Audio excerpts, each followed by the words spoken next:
Então fala galera, beleza? Estamos aqui para mais um vídeo do canal CapCRVG aqui no YouTube. Já de antemão, você que não é inscrito, peço para se inscrever, deixa o like aqui no vídeo, que o tema de hoje é Luca Orediano, mano. Precisei vir aqui falar sobre o Orediano, seria um vídeo longo demais para ficar no Instagram, até no TikTok, então estamos aqui no YouTube para conversar, trocar uma ideia de vascaíno para vascaíno, um pouco mais sobre Luca Orediano, que oficialmente não é mais jogador do Clube de Regatas Vasco da Gama. Vamos lá? Puxa uma cadeira, senta aí e vamos falar de Vasco. Então, galera, como eu disse, esse vídeo vai ser para tratar única e exclusivamente de Luca Orediano e a passagem dele pelo Vasco. Ele ainda é um ativo do clube, saiu emprestado para o Cincinnati dos Estados Unidos, então talvez venha retornar ao Vasco e ter novas oportunidades no futuro, mas hoje não é mais jogador, não faz parte do plantel do Vasco atual, e por isso a gente vai falar um pouco sobre Luca Orediano aqui, porque eu sinto essa necessidade de falar sobre esse assunto. E para falar sobre Luca Orediano, antes de começar de fato a falar de 2023, o início de 2024 dele no Vasco, eu vou voltar um pouco mais para trazer um contexto e explicar por que o Luca Orediano me tirou do sério com a camisa do Vasco num nível absurdo e me irritou profundamente, mais do que qualquer outro perna de pau horrível que tenha passado pelo Vasco, tá? Que não é o caso do Luca Orediano. Vou explicar aqui mais ou menos o porquê. Cara, 2021, ao meu ver, disparado o pior ano da história do Clube de Regatas Vasco da Gama. Foi um ano onde a gente já estava na Série B e permaneceu. Então, não teve um resultado futebolístico pior que esse na história do Vasco. De já estar na segunda divisão e, além de estar na segunda divisão, não conseguiu acesso. E ainda acabar de maneira vexatória em 11º, décimo, se eu não me engano, no final da classificação. E, vamos lá, fazer esse comparativo aí de 2021 e 2022 e para explicar, para chegar na explicação do porquê que o Luca Orediano me deu bastante raiva mesmo. Então vamos lá, cara, 2021 a gente tinha um plantel mais caro da Série B, até disparado.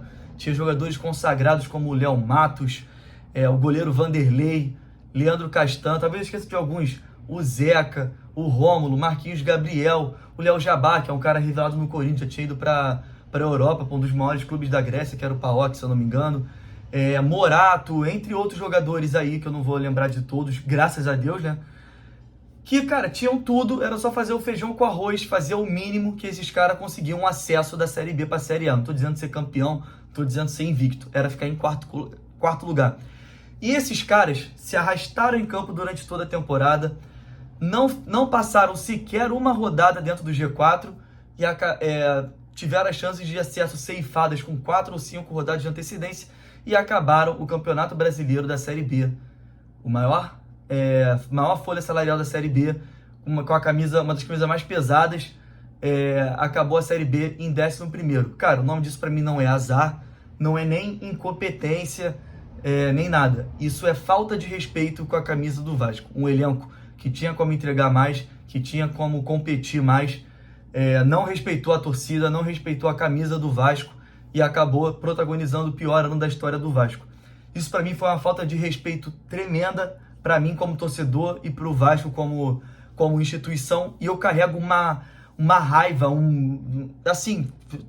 sentimentos ruins por cada jogador daquele elenco, a se salvar, obviamente, o Nenê e os jogadores da base da época, né, que subiram numa fogueira e não tinham culpa de nada, enfim, tudo mais. Mas ficou para mim uma imagem péssima de todos os jogadores desse elenco aí, e um remorso muito grande deles. E aí a gente vai para 2022, um ano ainda mais difícil, o Vasco ainda com menos credibilidade no mercado, o Vasco com menos recursos para contratar, com menos ainda atrativos para trazer algum jogador, e quem veio para o Vasco naquele ano, veio porque queria muito ajudar. Thiago Rodrigues, Quinteiro, Anderson Conceição, Danilo Boza, o lateral Everton, Edmar, Yuri Lara, nem se fala, o Andrei subindo da base, Peck, Figueiredo, Raniel, o Nenê, que já estava no último ano, entre outros aí que eu posso ter esquecido de um ou outro, enfim, não estou aqui para falar o plantel inteiro do Vasco de 22, mas esses caras eram um elenco tecnicamente mais fraco que o de 2021, mas que, cara, respeitaram a torcida do Vasco, honraram a Cruz de Malta, deram a vida pelo time do Vasco, compensaram a falta de técnica e de qualidade numa raça absurda. Foi um ano difícil, não tinha como ser diferente, mas os caras da primeira até a 38ª rodada ralaram a bunda no chão pelo Vasco, pela nossa torcida, pelo nosso objetivo, e conseguiram o acesso com muita raça, muita determinação. Não dá para deixar de citar aqui também o Zé Ricardo e o Jorginho, cara, que aceitaram.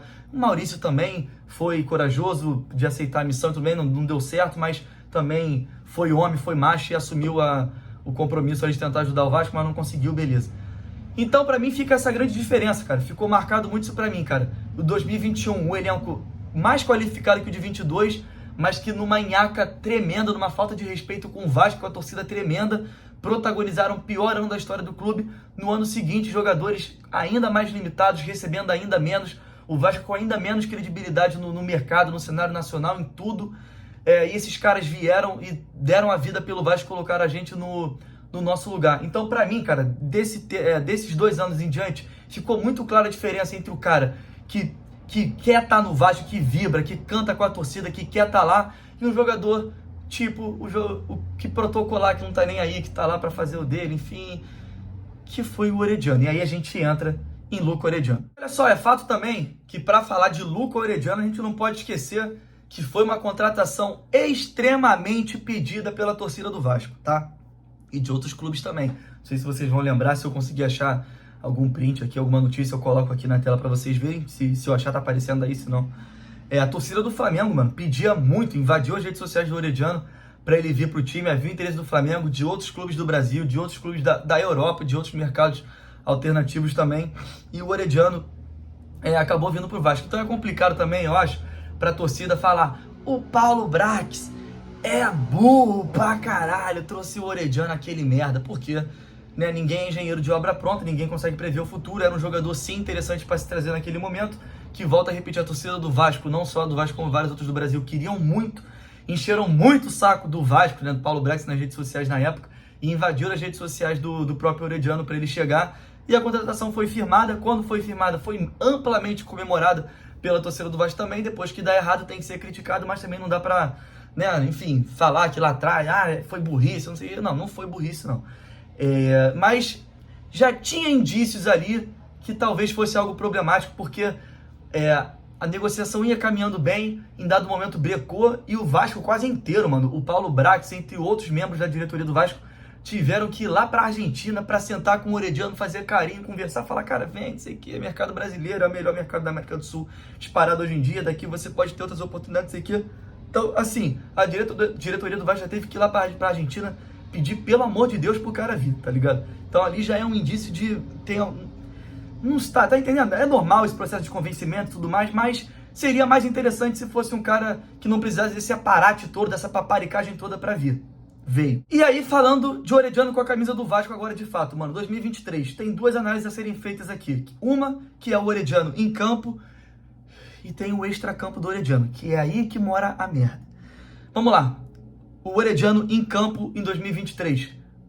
Ele não chegou nem perto das expectativas que a torcida do Vasco colocou. Isso é fato, isso é óbvio. Porém, tem algumas coisas que têm que ser levantadas. Primeiro, o estadual, que o Vasco foi muito bem. O Vasco com o Barbieri conseguiu ir bem, não sofreu com os times pequenos e foi bem nos clássicos, mais em desempenho do que em resultado, mas foi bem nos clássicos de um modo geral. O Vasco fez um bom campeonato carioca em 2023. O Orediano estava machucado, cara, porque ele não estava acostumado com a carga de treinamento diferente da Argentina no Brasil. Ele acabou se lesionando, precisou se condicionar fisicamente para voltar a jogar. Então ele perdeu o Carioca todo, e perdeu não só o Carioca, mas como uma grande oportunidade dele se entrosar com os companheiros, dele entender o que é o Vasco, dele sentir a torcida, dele se ele ambientar e tal, não sei o quê. Então ele perdeu isso tudo por lesão e por se ter que se condicionar fisicamente, que era um momento que seria crucial talvez para ele estar no Vasco até hoje, ser um dos grandes destaques do Vasco, na minha opinião. Quando o Orediano começa a jogar no Campeonato Brasileiro, onde o Vasco faz um primeiro turno, patético, tá ligado? E aí, com o Peck voando na posição dele, tive que parar aqui rapidinho, mas voltei. Então, com o Peck voando na posição dele, e aí é difícil até não confundir o desempenho dele em campo com o extracampo, mas vamos lá. Depois disso, ele perde espaço no time mesmo, o Barbieri sai e tal, não sei o que, chega o Ramon, ele tem poucas oportunidades até com o Ramon, que era algo que não se imaginava por ser argentino e tudo mais, por ter esse carinho a mais. Ele teve poucas oportunidades, porém, enquanto o Cuiabá, ele faz o primeiro gol dele, um golaço até, saiu driblando todo mundo, saiu na cara do gol, fez um bonito gol, um gol importante também, porque era um jogo difícil fora contra o Cuiabá. O Vasco estava 1-0 já, o Cuiabá pressionando, e num contra-ataque ele conseguiu sozinho fazer o gol para fazer o 2-0 e a gente ficar tranquilo. A partir dali, se criou um ânimo da torcida com ele, e a impressão de que, pô, agora vai, né? Agora saiu o gol, sai zica, o Orediano vai voar. E aí, a gente começa a falar do extracampo do Orediano. E aí a gente volta um pouquinho. Porque, como eu disse, né, o Orediano, com o PEC, a concorrência com o PEC fazendo um ano incrível de 2023, e aí a notícia que se sai é que Barbieri chega pro Orediano e fala, pô, Orediano, joga de 10, mano, faz a função de 10. E, cara, é algo que eu acho que daria muito certo mesmo. E, segundo as informações, o Orediano falou, cara, não faço, isso é inacreditável. Não faço, pô, não faço. Só jogo de ponta e de ponta esquerda. Então, tu vai brigar com o PEC mesmo. Ele, tá bom, brigo com o PEC e ficou no banco. Cara, saiu essa notícia em portais de confiança, ninguém nunca desmentiu, então eu acredito piamente, até pela personalidade do Orediano, eu acredito que isso de fato tenha acontecido, e é algo que me irrita profundamente. Na época fiz uma postagem falando sobre isso também. E aí tem isso tudo, ele fica realmente no banco com o Barbieri, depois com o Ramon Dias também, e aí chega esse momento que eu falei anteriormente, do gol dele contra o Cuiabá, e aí aparece o Orediano com uma lesão na mão, esquisitíssima, depois ele sai, vai para a final da Libertadores com a mão machucada, e aí tem 2 tratamentos que ele pode fazer, um para imobilizar a mão e ficar mais tempo parado e não jogar mais em 2023, e um outro tipo de tratamento, no qual ele poderia ainda jogar e ajudar o Vasco no momento que a gente sabe que a gente estava no final de 2023. E o Orediano, sabendo da importância dele pro time ali, é um bom jogador, sabendo que ele poderia agregar, sabendo que ele tinha acabado de fazer o primeiro gol com a camisa do Vasco e poderia isso dar uma engrenada para ele pessoalmente até com a camisa do Vasco, ele faz uma escolha no momento bom para ele e num momento difícil para o Vasco, onde ele poderia ajudar mais a gente, ele opta pelo outro tratamento e não joga mais a reta final da temporada de 23 com a camisa do Vasco. Então, cara, mais do que o desempenho do Orediano em campo, esse extracampo dele irrita com razão profundamente a torcida do Vasco, e falando de mim, obviamente me irrita profundamente também. Aí, beleza, vira a página 2024, PEC sendo negociado, e a gente começa a depositar muita esperança no Luca Orediano, até que sai a notícia que o Luca Orediano não quer ficar no Vasco de jeito nenhum, e conversou com o Ramon Dias, e conversou com todo mundo, e o cara não quer, tá irredutível de que não quer ficar no Vasco. E aí começa o campeonato, ele não vai para os amistosos no Uruguai, se não me engano, no Uruguai, fica aqui com o time alternativo para jogar o Campeonato Carioca. Eu vou no primeiro jogo contra o Boa Vista e eu falei, cara, ferrou, mano, porque a torcida do Vasco vai esculachar esse cara, mano. Meu irmão, foi o contrário, a torcida do Vasco apoiou demais o Orediano, incentivou, pediu que ele ficasse, fez de tudo e, mano, o cara irredutível, o cara não quis ficar. E ele jogou bem as 2 partidas que ele jogou no Campeonato Carioca, fez gol, deu assistência, cara, mostrou vibração em campo, parecia que estava entregue no projeto, parecia que estava se entregando um pouco mais ao Vasco como clube, como instituição, tá entendendo? Tava se dedicando mais à parada mesmo, parecia que ele ia ficar para a temporada 2024, mas não, ele realmente quis sair, e agora firmado o empréstimo dele pro Cincinnati. Confesso que não peguei a informação de até quando é o contrato dele com o Vasco, mano, mas ele foi contratado em 23, acho que no mínimo até 2026 deva ser esse contrato dele com o Vasco. Ele vai retornar, talvez seja emprestado novamente, vendido, negociado, acho difícil que ele volte a vestir a camisa do Vasco e jogar, mas, cara, foi isso, mano, uma decepção em campo, mas uma decepção enorme, e uma coisa que me irritou profundamente foi a postura do Orediano de desrespeito com a instituição e com a torcida, que é o que eu citei lá do time de 2021. Voltei a ver isso no jogador depois de muito tempo pelo Luca Orediano, mano. Então é isso, galera. Fechando aqui o vídeo, acho que deixei bem clara a minha opinião aqui, cara. Um cara que em campo tinha tudo para entregar muito mais, ainda acreditava muito nele nessa temporada de 2024. Era assim que o Vasco enxergava, que a torcida enxergava, talvez que o elenco todo enxergasse, mas ele fechou os olhos e fechou o coração pro Vasco da Gama, e isso eu não aceito, eu não perdoo. É um cara que me irritou profundamente, espero que seja comprado pelo Cincinnati, se tiver que retornar ao Vasco depois do empréstimo, que seja emprestado ou negociado de novo. É um cara que eu particularmente não quero ver nem pintado de ouro no Vasco, porque, cara, eu tolero muito um cara como o David, por exemplo, que não é um grande jogador, mas é um cara que ninguém pode negar que ele tá se matando em campo pelo Vasco. Esse cara, pra mim, ele até passa.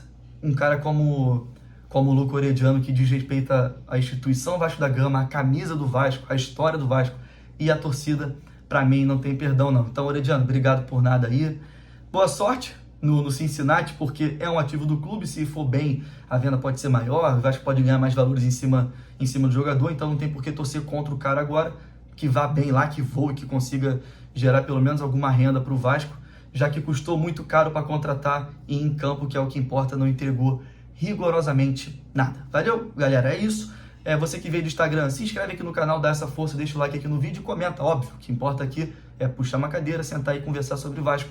Deixa seu comentário aí, o que você concorda, o que você discorda dessa minha análise sobre a passagem de Luca Orediano. Valeu, tamo junto. Nunca se esqueça, o Vasco é pra quem acredita. Tamo junto, é nóis. Garoto.